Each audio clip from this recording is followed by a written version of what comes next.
സുപ്രധാനപ്പെട്ട ബില്ലുകൾ ഇന്ന് പാർലമെന്റിൽ അവതരിപ്പിക്കുകയാണ്. അതിലെ ഏറ്റവും പ്രധാനം 130-ാം ഭരണഘടനാ ഭേദഗതി ബിൽ, കേന്ദ്ര ഭരണ ഭേദഗതി ബിൽ, ജമ്മു കശ്മീർ പുനഃസംഘടനാ ഭേദഗതി ബിൽ എന്നിവയാണ് ഇന്ന് സഭയിലെത്തുക. കേന്ദ്ര ആഭ്യന്തരമന്ത്രി അമിത്ഷാ ബില്ല് അവതരിപ്പിക്കും. ഭരണഘടനാ ഭേദഗതിയിൽ സുപ്രധാന നിർദ്ദേശങ്ങളാണ് ഉള്ളത്. 1 മാസം ജുഡീഷ്യൽ കസ്റ്റഡിയിലായാൽ മന്ത്രിസ്ഥാനം ഉൾപ്പെടെ നഷ്ടപ്പെടുന്ന നിർദ്ദേശങ്ങളാണ് ഭേദഗതിയായി വരിക.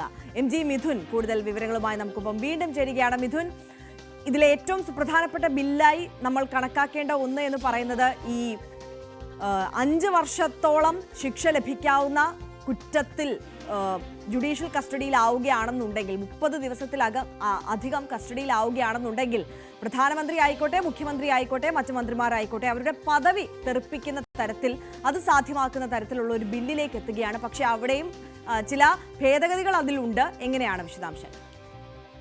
അതെ, തീർച്ചയായും. അതായത് നിർണായക ഭരണഘടനാ ഭേദഗതി ബില്ല് തന്നെയാണെന്ന് പാർലമെന്റിൽ അവതരിപ്പിക്കാൻ പോകുന്നത്. കേന്ദ്ര ആഭ്യന്തരമന്ത്രി അമിത്ഷായാണ് ഈ ബില്ല് അവതരിപ്പിക്കുക. അതിലേറ്റവും പ്രധാനപ്പെട്ട കാര്യം, മുഖ്യമന്ത്രി ആയാലും പ്രധാനമന്ത്രി ആയാലും ഏതെങ്കിലും തരത്തിൽ 5 വർഷത്തിലധികം ശിക്ഷ ലഭിക്കാവുന്ന കുറ്റത്തിൽ ഏർപ്പെട്ടാൽ, അതിനുശേഷം കസ്റ്റഡിയിലായാൽ 30 ദിവസത്തോളം ആകുമ്പോൾ, അതിപ്പോൾ സംസ്ഥാനത്തെ ഏതെങ്കിലും മന്ത്രിമാരാണ് എങ്കിൽ മന്ത്രിമാരെ പുറത്താക്കണം എന്നുള്ള ശുപാർശ മുഖ്യമന്ത്രി ഗവർണർക്ക് നൽകണം. ഗവർണർ 31-ാം ദിവസം തന്നെ ഈ നടപടി സ്വീകരിക്കണം എന്നുള്ളതാണ് ഈ ഒരു ഭേദഗതി ബില്ലിൽ പ്രധാനമായും പറയുകയും ചെയ്യുന്നത്. മറ്റൊന്ന്, ഈ 30 ദിവസം കഴിഞ്ഞിട്ടും ഇവർ രാജിവെച്ചില്ല എങ്കിൽ ഒരുപക്ഷെ ഇവർ സ്വാഭാവികമായും വിരമിക്കുന്ന തരത്തിലേക്ക് പോവുകയും ചെയ്യും, ഇവരുടെ മന്ത്രിസ്ഥാനം പോവുകയും ചെയ്യുമെന്നുള്ളതാണ് ഈ ഭേദഗതി ബില്ലിലൂടെ മുന്നോട്ട് ലക്ഷ്യം വെക്കുകയും ചെയ്യുന്നത്. നമുക്കറിയാം, അടുത്തിടെ ഡൽഹി മുൻ മുഖ്യമന്ത്രിയായിരുന്ന അരവിന്ദ് കെജ്രിവാൾ, അദ്ദേഹം ഈ അഴിമതി കേസിൽ ജയിലിൽ പോയതിനു ശേഷം ഏകദേശം 70 ദിവസത്തിലധികം അദ്ദേഹം ജയിലിൽ കിടക്കുന്ന ഒരു സ്ഥിതിവിശേഷം ഉണ്ടായിരുന്നു. ആ സമയത്തൊക്കെ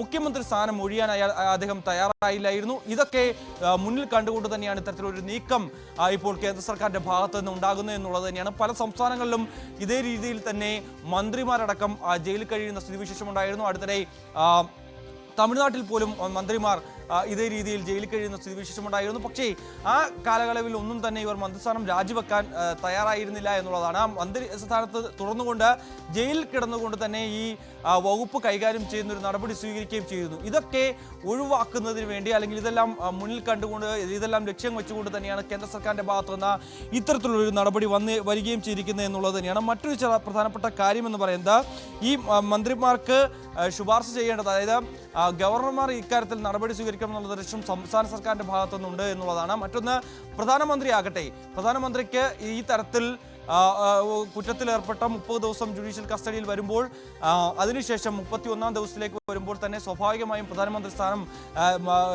അസാധുവാവുകയും ഒപ്പം തന്നെ അതിൽ നിന്ന് അദ്ദേഹത്തിന് പുറത്തു പോകേണ്ടി വരികയും ചെയ്യും. പക്ഷേ ഈ ജയിൽ കഴിഞ്ഞതിന് ശേഷം ഇദ്ദേഹം കുറ്റവിമുക്തനായി പുറത്തിറങ്ങിയാൽ ഈ സ്ഥാനത്തേക്ക് തിരികെ എത്താമെന്നുള്ള ഒരു കാര്യം കൂടി ഈ ഭേദഗതി ബില്ലിൽ പറയുന്നുണ്ട് എന്നുള്ളത് തന്നെയാണ്. അതിന് കൃത്യമായ ഒരു വിശദാംശം അല്ലെങ്കിൽ വിശദീകരണം ഇന്നത്തെ ബില്ല് അവതരിപ്പിക്കുന്നത് കൂടിയാണ് നമുക്ക് മനസ്സിലാക്കാൻ സാധിക്കുന്നത് എന്നുള്ളത് തന്നെയാണ്. അതായത് ഈ ശിക്ഷാ കാലാവധി കഴിഞ്ഞ് പുറത്തിറങ്ങി കഴിഞ്ഞാൽ ഈ സ്ഥാനത്ത് എത്താൻ മറ്റ് തടസ്സങ്ങൾ ഉള്ളതായ ഈ ബില്ലിൽ പറയുന്നില്ല എന്നുള്ളതാണ് ഇതിൽ ഏറ്റവും പ്രധാനപ്പെട്ട കാര്യം. അതായത് ഇത്തരക്കാർ, അതായത് ജനങ്ങൾക്ക് മാതൃകയാക്കേണ്ട ജനപ്രതിനിധികൾ ഏതെങ്കിലും തരത്തിൽ കുറ്റത്തിലേർപ്പെട്ടാൽ അവർക്ക് തക്കതായിട്ടുള്ള ശിക്ഷ ലഭിക്കും. അവർ ഒരു തരത്തിലും ഈ ഒരു ജനപ്രതിനിധി എന്ന രീതിയിൽ അവർക്ക് ഒരു തരത്തിലുമുള്ള പ്രിവിലേജുകൾ ലഭിക്കില്ല എന്ന തരത്തിൽ ഉള്ള വിശദീകരണമായിരിക്കും സ്വാഭാവികമായും ഇത്തരത്തിൽ കേന്ദ്ര സർക്കാരിന്റെ ഭാഗത്ത് നിന്ന് വരുന്നത് എന്നുള്ളത് തന്നെയാണ്. ഒപ്പം തന്നെ ഈ മന്ത്രി അറസ്റ്റിലാകുന്നത് ഭരണഘടനാ ധാർമ്മികതയെ ദുർബലപ്പെടുത്തുമെന്നാണ് ഈ ബില്ലുമായി ബന്ധപ്പെട്ട് നൽകുന്ന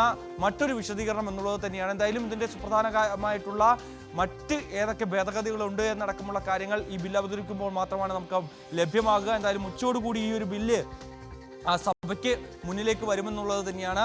സ്വാഭാവികമായും കഴിഞ്ഞ ദിവസങ്ങളിലൊക്കെ നമ്മൾ കണ്ടതാണ് ആര്യ, വലിയ രീതിയിലുള്ള പ്രതിഷേധമാണ് SIR വിഷയത്തിലും ഒപ്പം തന്നെ വോട്ട് ചോരി വിഷയത്തിലുമൊക്കെ പാർലമെന്റിലെ ഇരു സഭകളിലും പ്രതിപക്ഷം നടത്തിക്കൊണ്ടിരിക്കുന്നത്. പ്രതിപക്ഷ MPമാർ നടുത്തളത്തിലിറങ്ങി കഴിഞ്ഞ ഈ ഒരു പാർലമെന്റ് സെഷൻ തുടങ്ങിയ അന്ന് മുതൽ തന്നെ വലിയ രീതിയിലുള്ള പ്രതിഷേധമാണ് കാഴ്ചവെക്കുന്നത്. ഒരു തരത്തിലും പാർലമെന്റ് സമ്മേളനം മുന്നോട്ട് കൊണ്ടുപോകാൻ സാധിച്ചിട്ടില്ലാത്ത ഒരു പശ്ചാത്തലമാണ്. അതേസമയം ഇത്രയും വലിയ നിർണായക ബില്ല് വരുമ്പോൾ സ്വാഭാവികമായും പ്രതിപക്ഷം ഈ പ്രതിഷേധവുമായി മുന്നോട്ട് പോകാൻ അത് വളരെ ഈസിയായി അവർക്ക് പാസ്സാക്കിയെടുക്കാൻ സാധിക്കുമെന്നുള്ളതാണ് ഏറ്റവും പ്രധാനപ്പെട്ട കാര്യം. അങ്ങനെയെങ്കിൽ ഈ ബില്ല് അവതരിപ്പിക്കുന്ന വേളയിൽ പ്രതിപക്ഷം പാർലമെന്റിൽ ഉണ്ടാകുമോ, അല്ലെങ്കിൽ പാർലമെന്റ് ബഹിഷ്കരിക്കുന്ന നടപടികൾ കഴിഞ്ഞ ദിവസം ഉണ്ടാകുന്ന പോലെ തന്നെ ആ രീതിയിൽ തന്നെ മുന്നോട്ട് പോകുമോ എന്നൊക്കെ നമുക്ക് കണ്ടറിയേണ്ടിയിരിക്കുന്നു. എന്തായാലും നിലവിലെ സാഹചര്യത്തിൽ ഈ ബില്ലിന് പുറമെ മറ്റ് 2 ബില്ലുകൾ കൂടി വരുന്നുണ്ട്. മറ്റൊരു ബില്ല് കൂടി ഇന്ന് പാർലമെന്റിലേക്ക് വരുമെന്നൊക്കെ പറയുന്നു. അതായത് ഗെയിമിംഗ് ആപ്പുമായി ബന്ധപ്പെട്ടുള്ള ബില്ല്, അതിന്റെ അമെൻമെന്റ് ബില്ല് അടക്കം ഇന്ന് പാർലമെന്റിന് മുന്നിലേക്ക് വരുമെന്നൊക്കെ പറയുന്നുണ്ട്.